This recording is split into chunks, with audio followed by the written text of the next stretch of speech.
All right. While it's opening up, let's just start a little on the 4 steps. Let's look at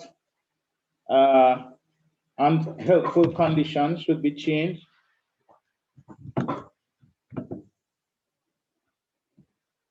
While there are many causes of diseases, the majority of them can be placed into either of two large classifications: unhelpful conditions or wrong habits. There is also a genetic factor in many diseases. Now we're looking at diabetes. Yes, there's a small percentage of genetic factor in diabetes. And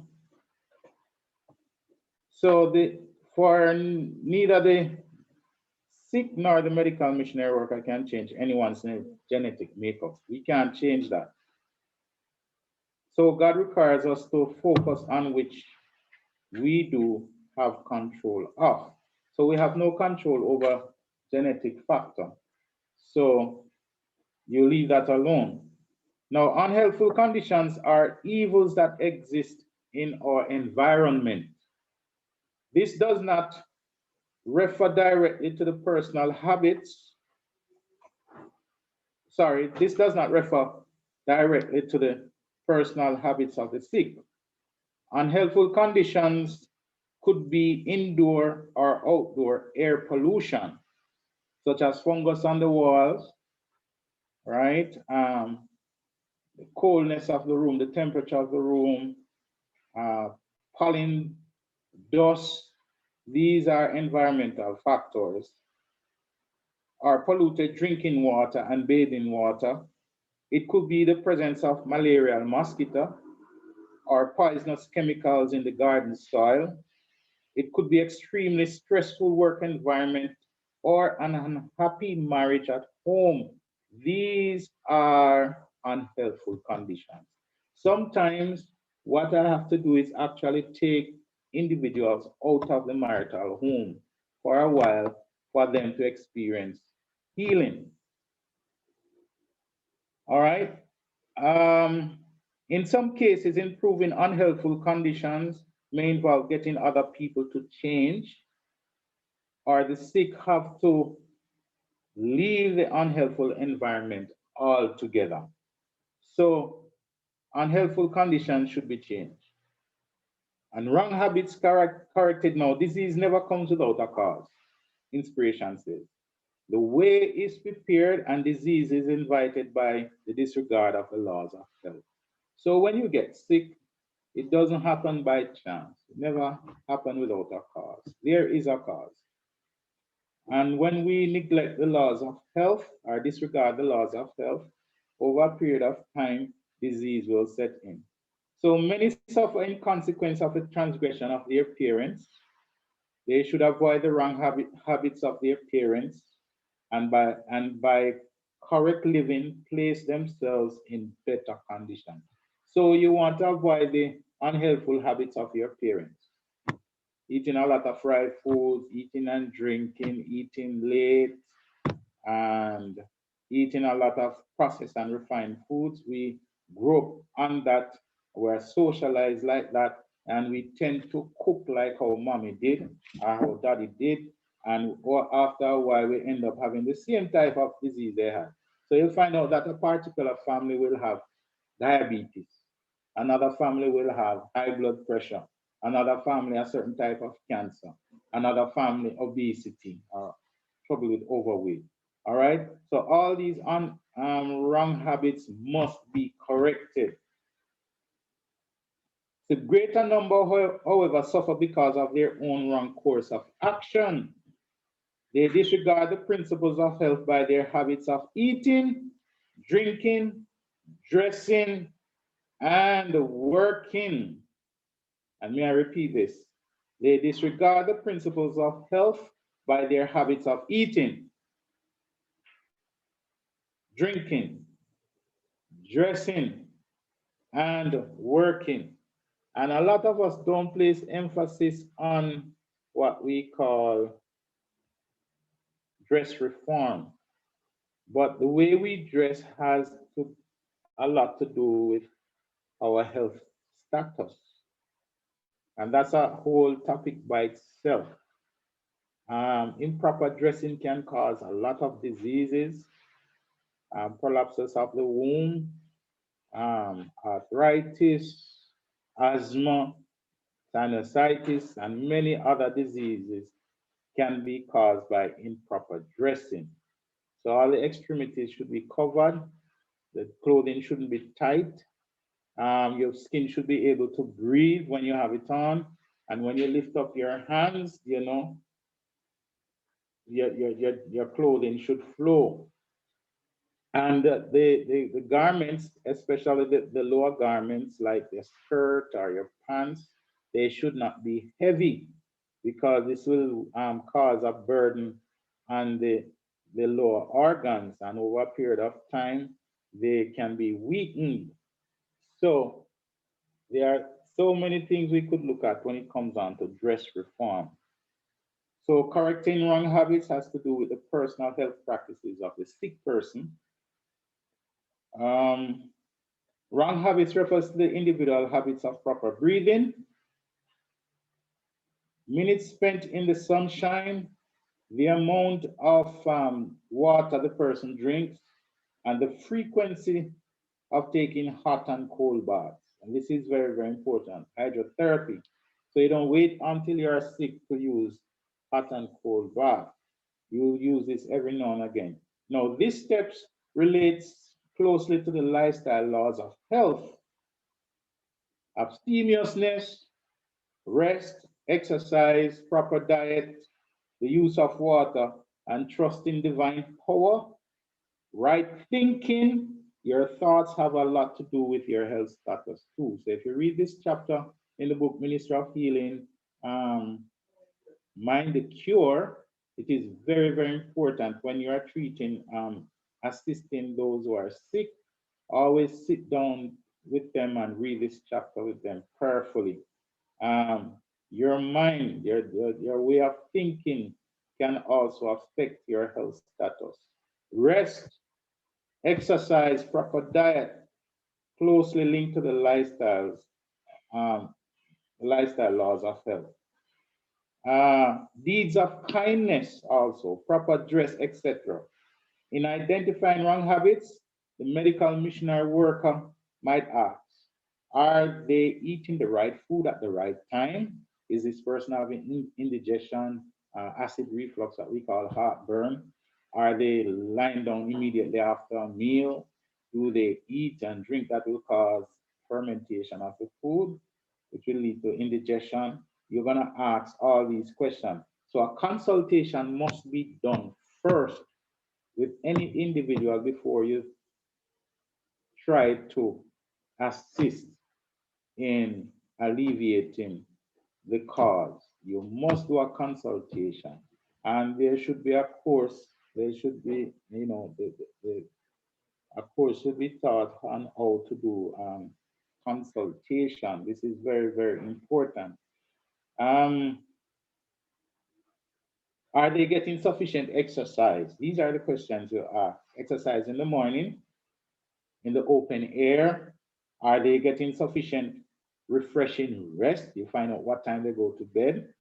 Are they abstaining from tea, coffee, wines, tobacco, opium, alcoholic drinks, marijuana, smoking? Um, all of these things you're going to ask. Are they drinking sufficient water and using hydrotherapy as needed? Are they praying long and hard about personal sanctification? Because the spiritual aspect must come into being. So you're going to ask about their spiritual life also. This is a part of the consultation. Then after you do that, then after listing the first three steps to follow when sickness occurs, the key statement in this chapter, medical ministry, medical, what's the book there? Ministry of Healing, sorry. Ministry of Healing, page 127 says, then nature is to be assisted. The insertion of the word then implies that ideally the first three steps need to be addressed before any medical missionary worker can go on to step 4. So you deal with the first 3 steps first, then you go on to step 4. Now, 1 Corinthians chapter 14, verse 40 says, let all things be done decently and in order. The exception would be if the sick individual has some sort of acute condition that needs immediate attention. The law of love requires that something be done about someone's head or stomach ache before they sit down and give them a long questionnaire to fill out or do a long consultation with them. So if there's an acute condition, you deal with the problem to alleviate the pain or the discomfort first before you go through a questionnaire with them. All right. So the next step is assisting the expelling of impurities.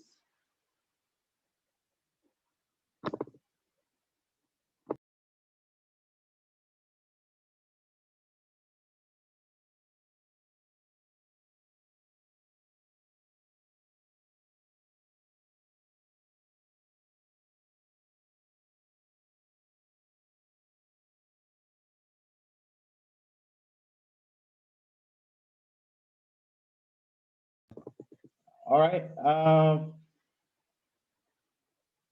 Assisting the expelling of impurities.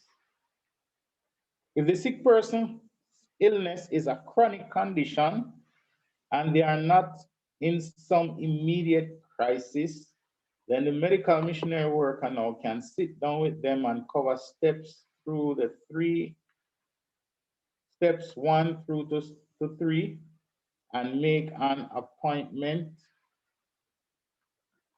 to begin helping the body elimination impurities.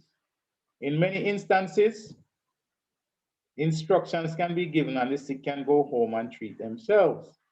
Sometimes they will need to be shown personally what to do step by step. Now, follow-up is very, very important. You know, whether it be high blood pressure, diabetes, whatever the condition is, there's one weakness among medical missionaries that I notice: follow-up. We'll put somebody on a program and we just leave them. And we don't follow up with them. Follow-up is very, very important. You need to be in touch with these individuals to follow the progress of the program.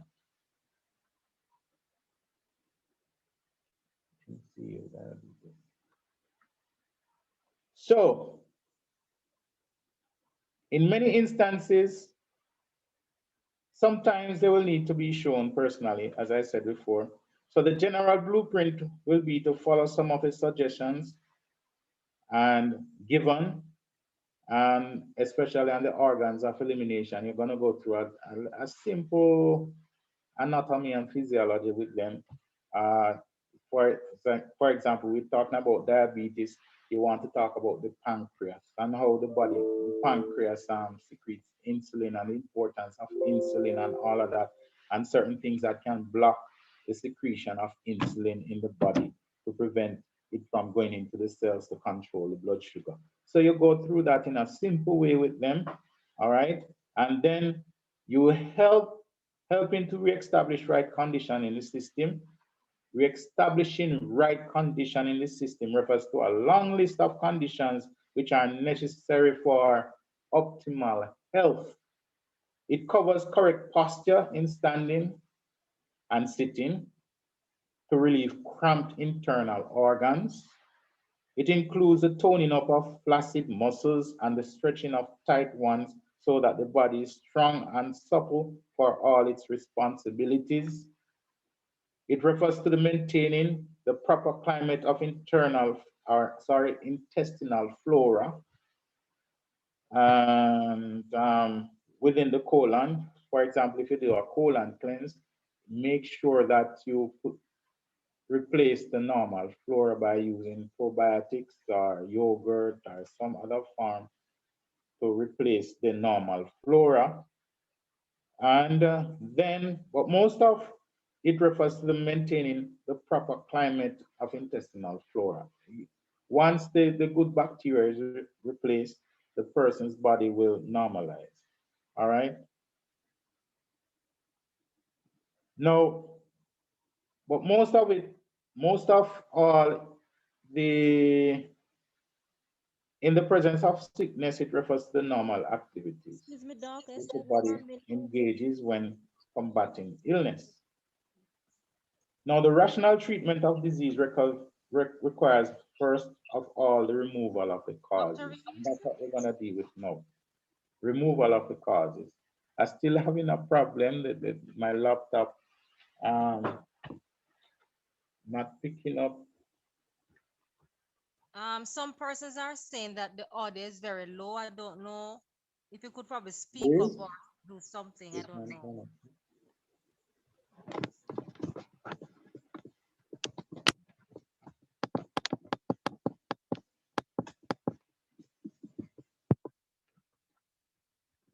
can you hear me better now?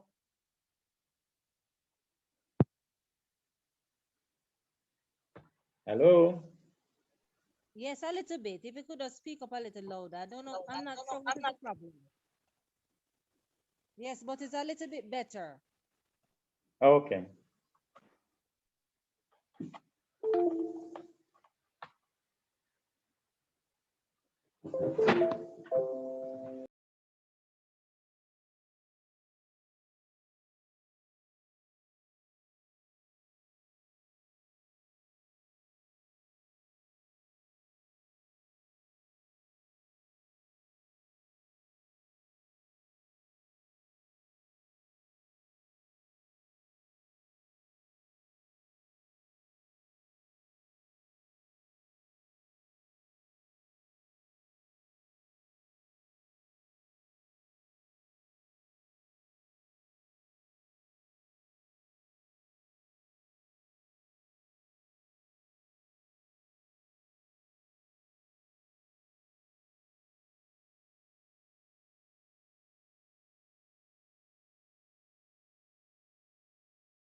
Is everything okay, Dr. Reeves, or are you sorting out your device? Having problems with the device here. It's very slow and it's not opening up. Okay. Yeah. Uh,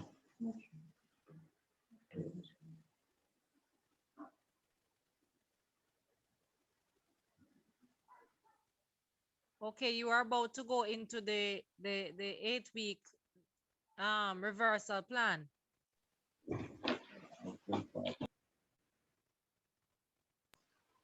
yes.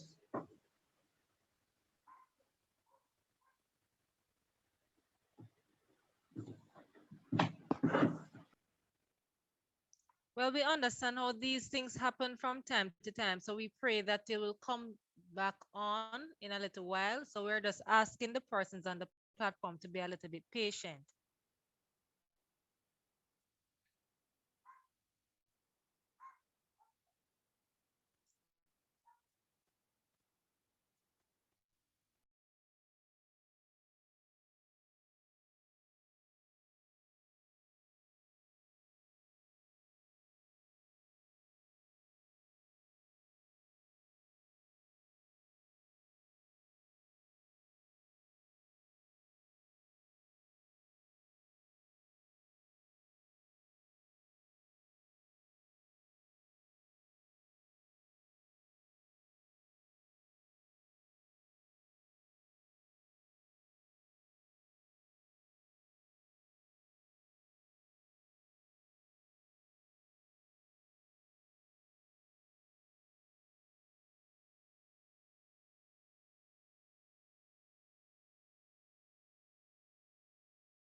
lovelier place in the dale.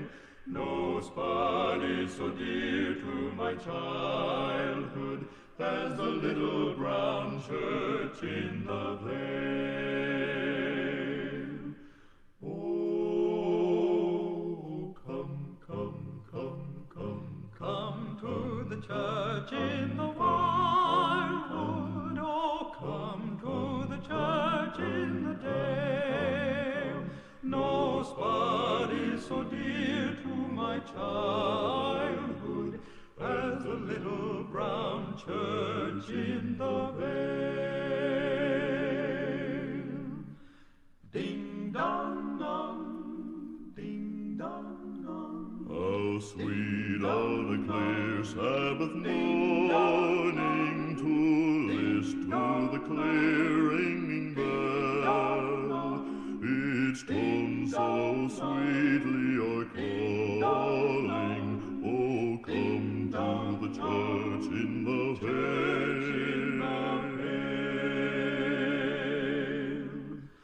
Oh, come, come, come, come, come to the church in the wildwood. Oh, come to the church in the dale. No spot is so dear to my childhood as the little brown church in the vale.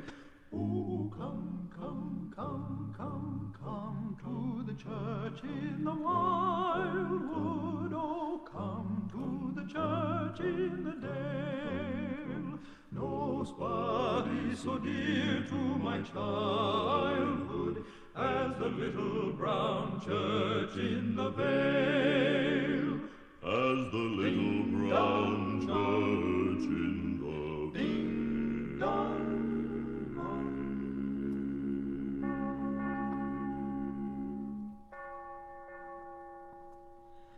I've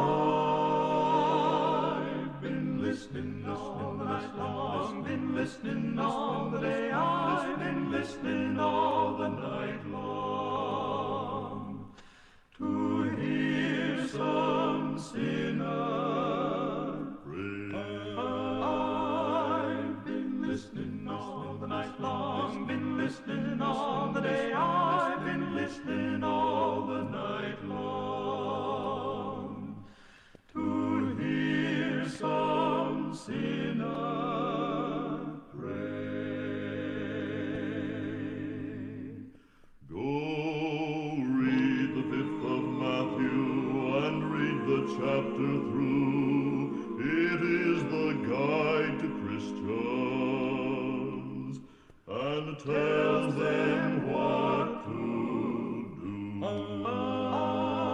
I've been listening all the night long, been listening all the day, I've been listening all the night long to hear some sinner pray.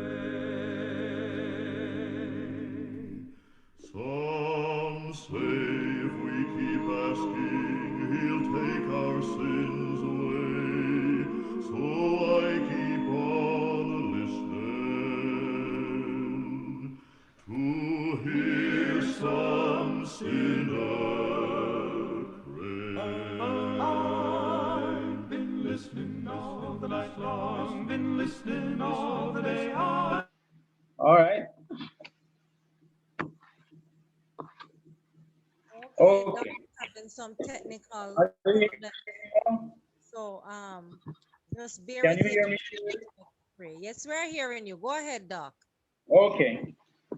All right, we're back on stream now. Oh, and what to eat on the 8 weeks diabetes reversal program.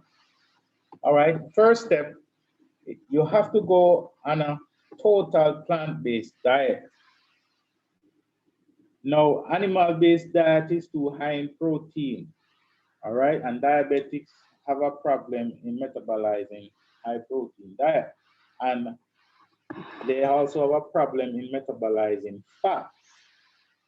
So you're gonna eliminate meats, milk, cheese, and eggs. Now, there are milks that are made from beans and grains such as almond milk, soy milk, coconut milk, rice milk, um, sesame seed milk, sunflower seed milk.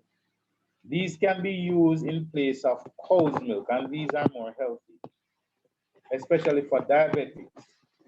Plain unsweetened nut milk is recommended. Don't buy the sweetened almond milk or the sweetened soy milk. Get the original or the plain unsweetened one.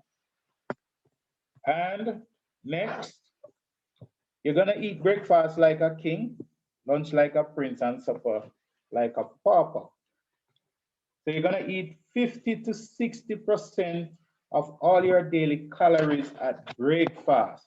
That's about 3 to 5 carb choices. All right? Because remember, to start the day, you need a lot of calories. And remember, your body uses up or burns up most of the calories in the early part of the day.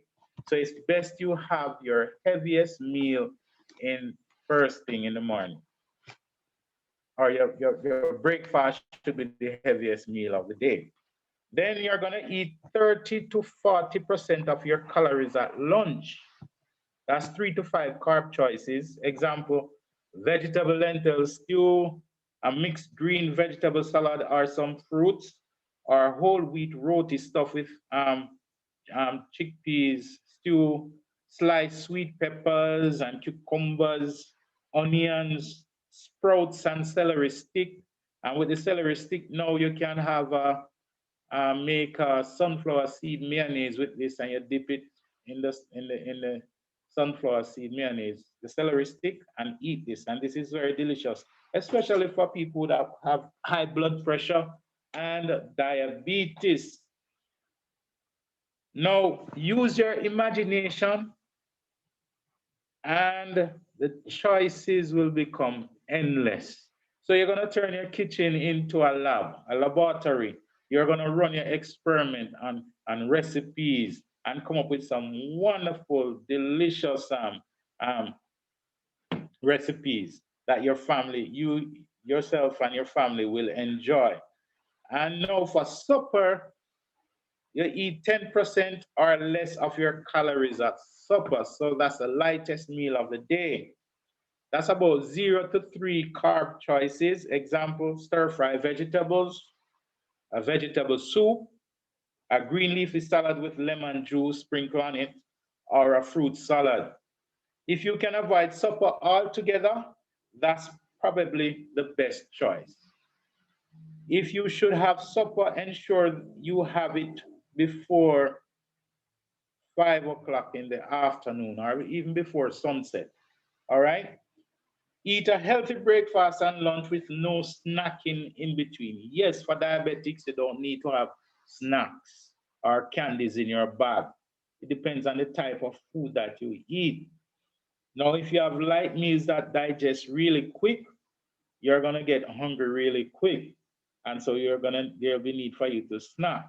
But once you are having plan your meals and you have proper combination of foods together to give you a balanced diet, there will be no need for snacking between meals. So eat 8 to 10 servings of fruits and vegetables per day. If you want to reverse diabetes, these are the steps that you should follow. 8 to 10 servings of fruits and vegetables per day. Now you're going to eat mostly above the ground vegetables, those that grow above the ground, such as peppers, cucumbers, zucchini, celery, parsley. These are low glycemic. And then you limit below the ground or root vegetables to half cup per day. These include potatoes, whether it be Irish and sweet potatoes and your yam and your carrots. You limit these to what? Half cup per day. Now we have a problem with diabetics. When they're having their meal, they have yam, they have sweet potato, they have breadfruit and banana in it. That's too much carbs. Remember, when the carbohydrate is digested, it turns into glucose. And this is gonna spike your blood sugar. It's going to elevate your blood sugar after a while. So your limit below the ground are root vegetables to half cup per day. These include potatoes and carrots. Have 1 or 2 cups dark green leaf vegetable like kale, spinach, and Spanish needle. Yes, Spanish needle is healthy. Choose mostly low glycemic fruits. Eat lots of grapefruit. Now, if you're on high blood pressure medication, you need to avoid using grapefruit. Eat a lot of citrus, dark colored fruits, and vegetables such as cherries. And you have wild berries or wild raspberries. You have Java plum, what we call ribena, um, mulberries, onions, and garlic. So these should be a part of your diet. You're gonna limit fruits such as bananas, pineapples, mangoes, and papayas. Have mercy, we're in mango season now. And many of you wash your pot and turn it down when a mango time. But if you're a diabetic, you cannot do so. Because the mangoes and the bananas and the pineapples are sweet.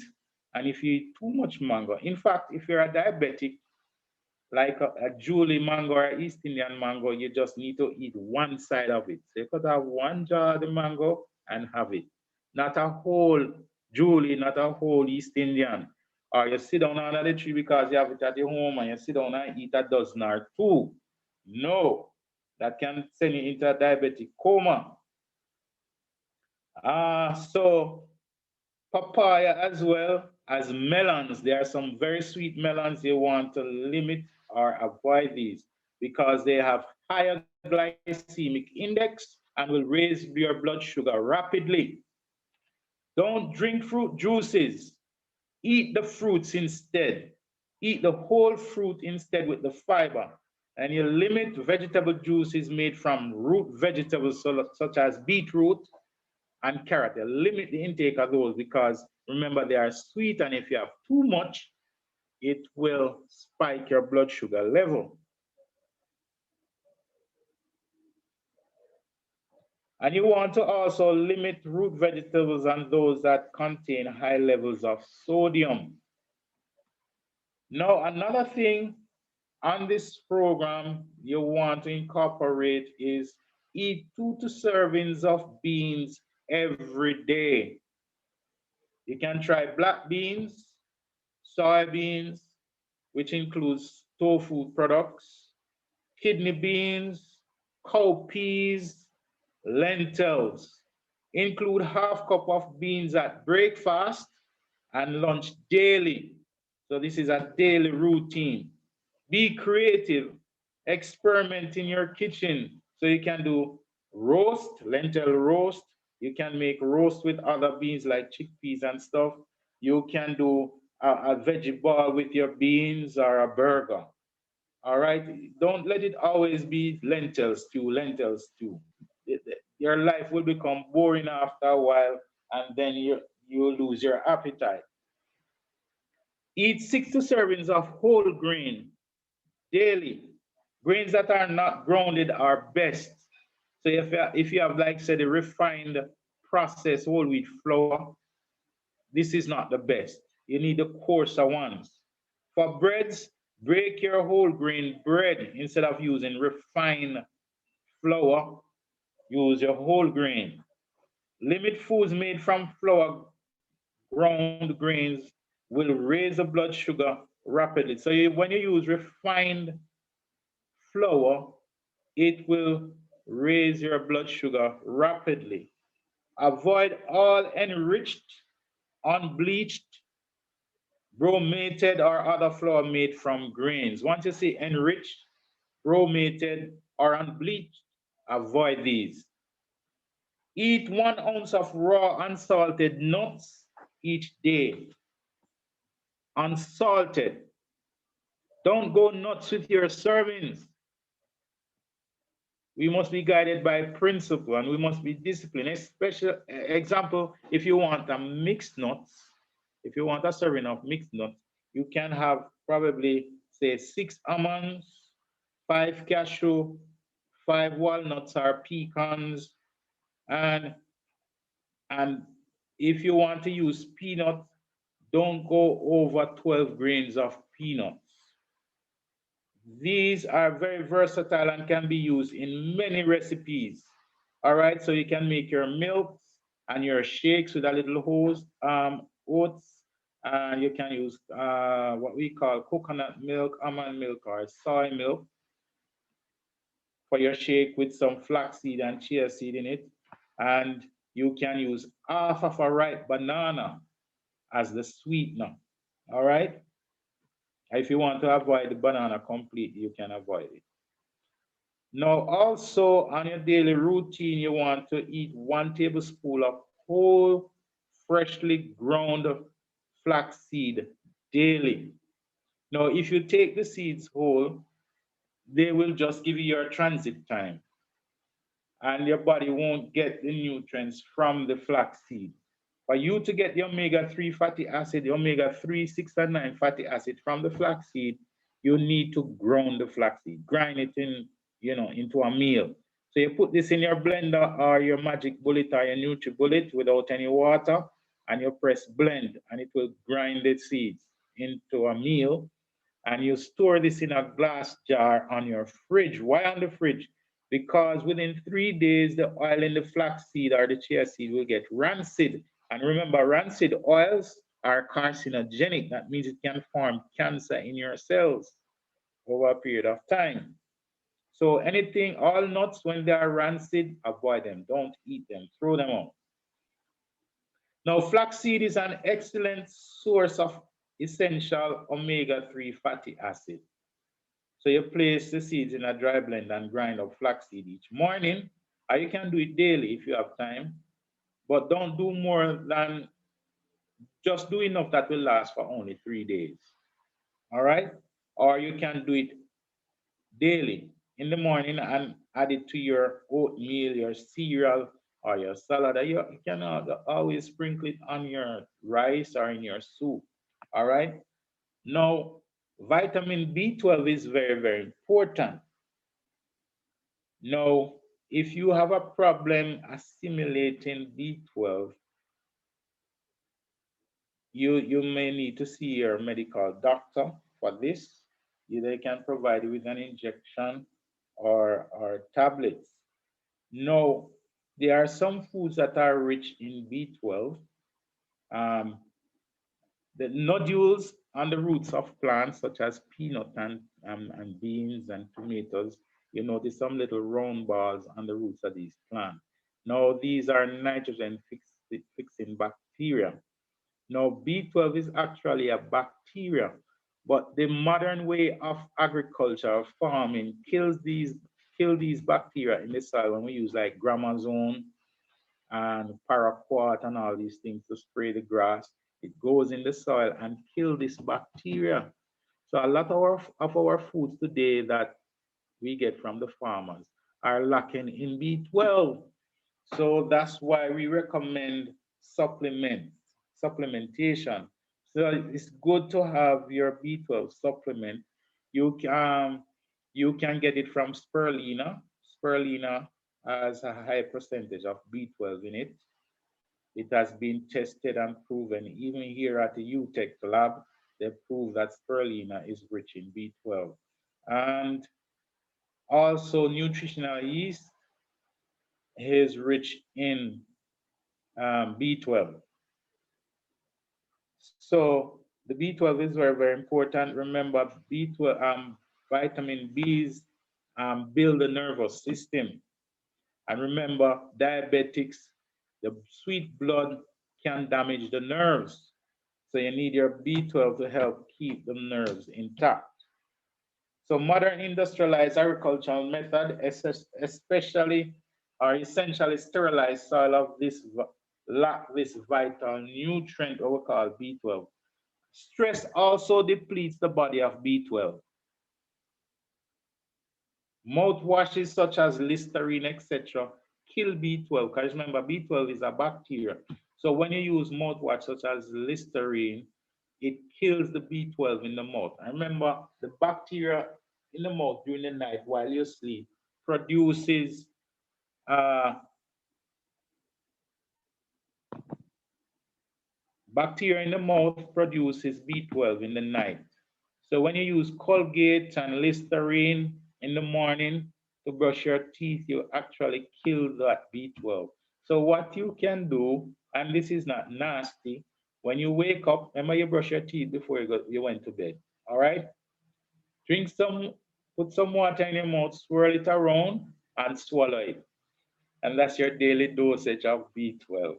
It's not nasty. It's your mouth water you're drinking. It's not the mouth water of someone else. Also, you're going to limit fat intake. Add as little oil as possible to your foods and limit your intake of oily foods. Eat only plant fats. The best are olive, what we call extra virgin cold pressed olive oil, extra virgin cold pressed coconut oil. Um, Avoid saturated fat, which includes the coconut oil that is boiled, palm oil, and animal fats, such as margarine and butter. All right? Eliminate all trans fats. They are present in snack foods, um, fast foods, your Burger King, your KFC, and all restaurant foods. Trans fat, you want to avoid this. If you have diabetes, and even if you don't have diabetes, you need to avoid these to prevent yourself from getting sick later on. Don't eat any product that have the words hydrogenated, partially hydrogenated, margarine, or shortening as ingredients. So anything that has these listed in their ingredients, avoid them completely. Remember, the best food only have one ingredient. Example is pumpkin. What's the ingredient? Pumpkin. If it's yam, it's yam. If it's nuts, it's nuts. But when you purchase these things at the supermarket, the stores, and you read the label, sometimes the words are so long you have to break them up in syllables to pronounce them. Avoid these. Even if they are so-called health food products or vegetarian foods, avoid them. Limit your salt intake.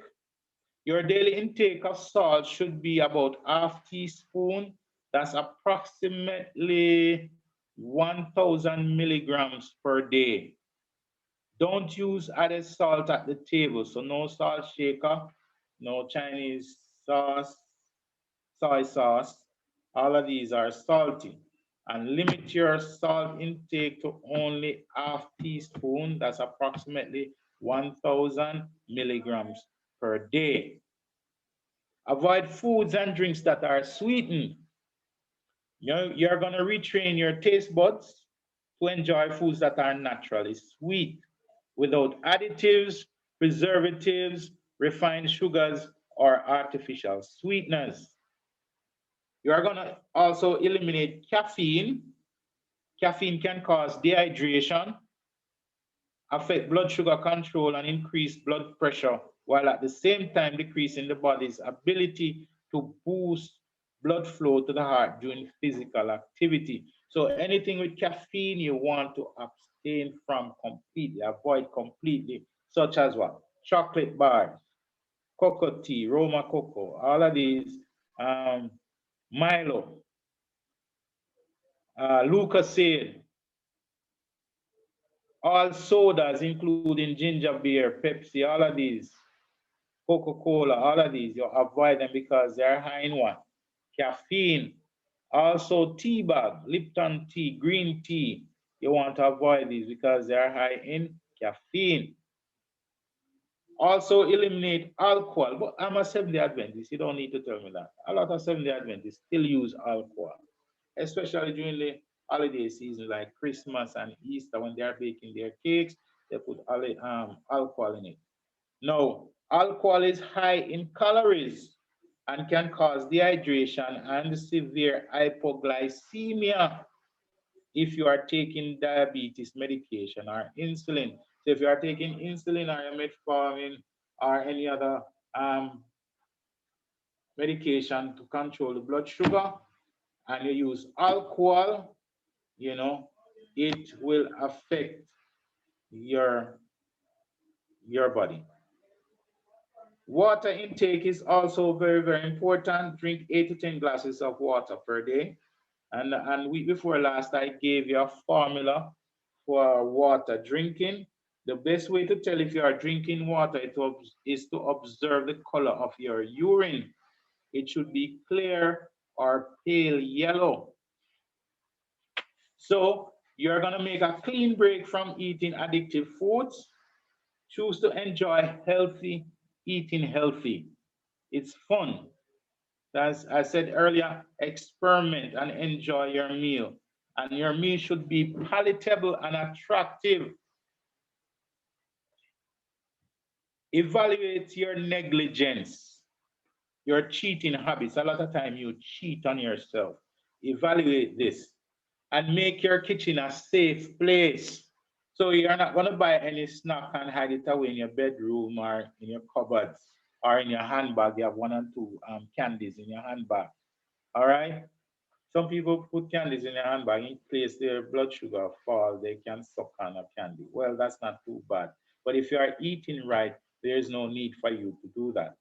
You're going to eat fresh, natural, wholesome foods. Try new foods every week, vegetable, fruit, or whole grain. Make mealtime enjoyable and special. Mealtime must be a special time. No cell phones at the table. No TV should be on. Meal time is family time, special time, all right? And try new foods every week. Eat a total plant-based diet. Eat breakfast like a king. Do not snack between meals. Do not drink with your meals. Don't drink fruit juices. Eat the whole fruit instead. And eat 2 to servings of beans every day. Eat 1 ounce fresh raw nuts daily. 1 ounce, that's about a fistful. When you put the nuts in your hand, it should hold in the palm of your hand, in the form of fist. That's the amount of nuts you should have daily. And it must be raw, not salted nuts. Eat 1 tablespoon of whole, freshly ground flaxseed daily. And then you take a B12 supplement daily. That's about 1,000 um, yes, 1,000 mcg daily. Limit your fat intake, avoid refined and processed foods of all kind. Limit salt intake to about half teaspoon daily. Avoid food and drinks that are sweetened. Discuss reduction of certain medication after 2 weeks on the program. Because after 2 weeks on this program, you will find that your blood sugar will start going down and will normalize after 2 weeks. Now you're going to discuss this with your health professional, your medical doctor. They are the ones who should reduce your medication. All right. And also your oral diabetes medication. You discuss this with them. Blood pressure medication, after 2 weeks on the program, blood pressure usually comes down naturally. After 2 weeks on this program, blood pressure comes down naturally on this 8 week program. Your cholesterol and triglyceride also will come down. So you need to talk with your doctor about lowering or reducing the dosage of these medications. So if you have high blood cholesterol and you're on this program within 2 weeks, these should come down naturally. And medical visits, you should visit your doctor regularly. I say weekly. If it's a medical missionary, naturopathic doctor, any other health professional, you see them so that they can follow your progress, and you keep a record of your readings, your blood sugar reading, so that they can look at it. So you write the date, the measurement, and the time. Those with high blood pressure should be seen by his physician on a weekly basis. And there are some laboratory tests that needs to be done, some blood tests. And I recommend the following tests done before starting the program. and then repeat after 3 months. So before you start this program, you go to a doctor, get some blood screening done, some blood tests done, some blood works. You need like the fasting chemistry panel, like your cholesterol and your triglycerides, fast insulin level, like the glucose 2-hour postprandial test. Um, and remember, your BMI must not be greater than 25. Say 24.5 or 24.4. It must not be greater than that. Your BMI, that's your body mass index. So if you're over your normal weight, you should lose weight. In fact, on this program, once you go on this 8 weeks diabetes program, you're naturally gonna lose weight. All right, because you'll be on a plant-based diet. All right, you'll be exercising, you'll be following all the 8 laws of health. Now, as you follow the program's recommendation, it's likely that certain medications will need to be reduced. As I said earlier, the following are medication adjustments that you should discuss with your doctor, like your insulin.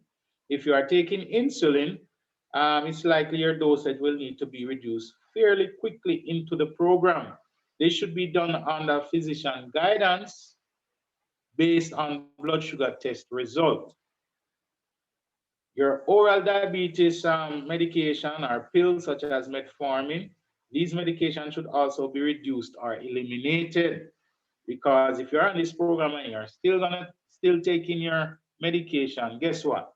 Your blood sugar will drop too low, and this can be dangerous. All right? So there needs to be a balance. These medications should be reduced or eliminated, and remember, done under a physician's what? Guidance. Blood pressure medication, about 2 weeks on the program, blood pressure usually comes down naturally, and medications can be reduced or eliminated. This should be done only on your doctor's recommendation. Your cholesterol and triglycerides, I'm just repeating, lowering medications, because this program also works to lower cholesterol and triglycerides. It's very likely you may be able to reduce or even eliminate these medications when you have your blood test, when your blood retested after 3 months. Your doctor will help you to decide on this. All right? Your medical visits, if you have diabetes, we recommend that you be seen at least twice per week for the first 2 weeks by your doctor. Until then, weekly, until blood sugar and medications are stabilized, are stable. For those with high blood pressure, we advise weekly visit until blood pressure and medication adjustments are stable. So it must be properly supervised. And that's why I emphasize the importance of follow-up medical missionaries. When you put people on program, don't just leave them there. You need to follow up, call them, visit them, and let them know that you're interested in their health and not in their money. Now, I noticed that the medical missionary work has become a big profiteering business, and this is not a part of God's blueprint. There are people, medical missionaries, who refuse to see people if they don't have money to pay them. That's not a part of God's plan. Remember, it is to it is the right arm of the three angels message, right? It gives power to the three angels message. It is the opening wedge that make opening for the truth to enter in, right? So if anyone is not able to pay, listen, don't turn them away. Jesus never did. He has never turned away anyone. And we need to follow in the footsteps of Jesus. All right? So if you have high blood pressure, check your blood pressure 3 times per day. Report any lightheadedness, dizziness, or consistent blood pressure reading below 100. That's the top number. And or 60. So if the bottom number falls below 60, you need to see your doctor immediately. And keep a daily log of your readings, all right? So when you go to the doctor, you can show your doctor. Medication, your physician is ultimately in charge of adjustment. Remember that. Don't do it on your own.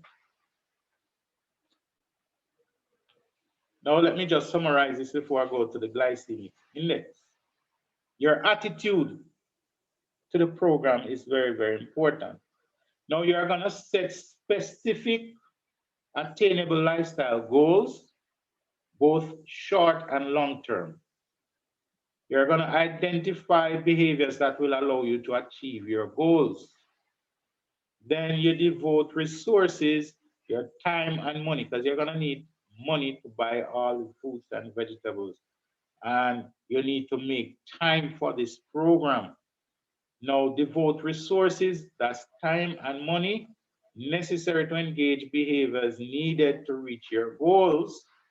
Then keep in mind the universal self-acceptance, that's the USA. If you fail to attain a goal, just start over again. So if you start the program and fail it, don't give up. Just start over again, all right? Nutrition and water, follow a plant-based diet, eliminating meat, eggs, and dairy. And activity, you need to have an active lifestyle. This is very, very important. So your gentle stretch for 10 minutes each morning, 20 minutes of brisk walking, and rest is very important. Get 7 to 8 hours of sleep every night. Go to bed early and get up early. So the hours of sleep before 12 doubles. So if you go to bed, say 7 o'clock, or 8 o'clock, by 12 o'clock, you will have 8 hours of sleep. So the earlier you go to bed, the better it is. And sleep in a room that is totally dark, because remember, melatonin can only be secreted in the dark. Don't sleep with your lights on, or the TV light on, or your cell phone on, or your laptop on, or your tablet. This will prevent the secretion of melatonin in the body, all right? Sunlight is very, very important as well. Get outdoor light exposure for 30 minutes, within 30 minutes of awakening, preferably before 9 o'clock in the morning. Get 20 to 25 minutes of sunlight exposure between 4 p.m. and 6 p.m. in the afternoon, at least 3 to 4 times per week. And this is very, very important. All right. Now, let's look at the glycemic index. So this is very, very important. We're going to look at the glycemic index guidelines for plant-based diet. Now you want your glycemic index number to be below 50. All right? So say 40 down. For example, fresh apples, the glycemic index for fresh apples is 38. So this is good for diabetics.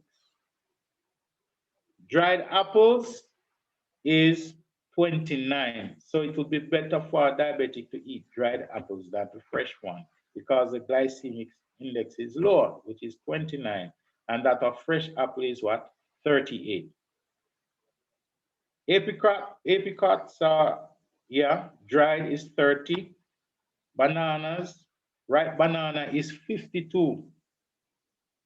One ripe banana, the glycemic index is 52. So if you're a diabetic and you're eating ripe banana, eat half of a ripe banana, not a whole ripe banana. Banana slightly ripe or slightly underripe is 42. Blueberries is 53. So as a diabetic, you want to avoid blueberries because the glycemic index is high. Grapes, the glycemic index for grape is 53. Diabetics avoid grapes. Grapefruit, the glycemic index is 25. This is good for diabetics. Kiwi fruit, the glycemic index is 53. That's too high for diabetics. So you want to avoid that. Lemon is 0. This is very good for diabetics. Lime, glycemic index is 0. Oranges, 42. Peaches, 42. Pears, 38.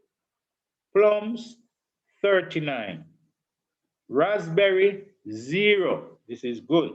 Strawberries, 40. This is good also for diabetics. Strawberries. but you're not gonna sit down and eat 2 dozen strawberries. 2 or 3 is good enough for the day. All right. For the fruit juices, we recommend eat the whole fruit and use juices sparingly. For example, apple juice unsweetened, the glycemic index is 40. So instead of drinking a whole glass, you would drink half of a glass. Carrot juice is 43. That glycemic is high. So you want to lower or limit the intake of carrot juice. All right, grapefruit juice, unsweetened. Orange juice, unsweetened, 53. Grapefruit juice, unsweetened, 48. Pineapple juice, unsweetened, 46. Tomato juice, unsweetened, 38. So tomato juice is lower than all the rest. And that's why we encourage diabetics to eat the fruits instead of drinking the juice. Now let's look at some vegetables. Pak choy, raw pak choy, glycemic index is 0. Broccoli, raw broccoli, 0. Raw cabbage, 0. Raw carrot, 16. Carrots, when you cook the carrot, the glycemic index is 41. But when you have the raw carrot, the glycemic index is 16. So it's better to have raw carrots instead of cooked carrot if you are a diabetic. Cauliflower, it is 0. Celery, 0. Sweet corn, 47. That's too high. Cucumber, 0. Green beans, like your string bean, your snow peas, and all of that, 0. Lettuce, 0.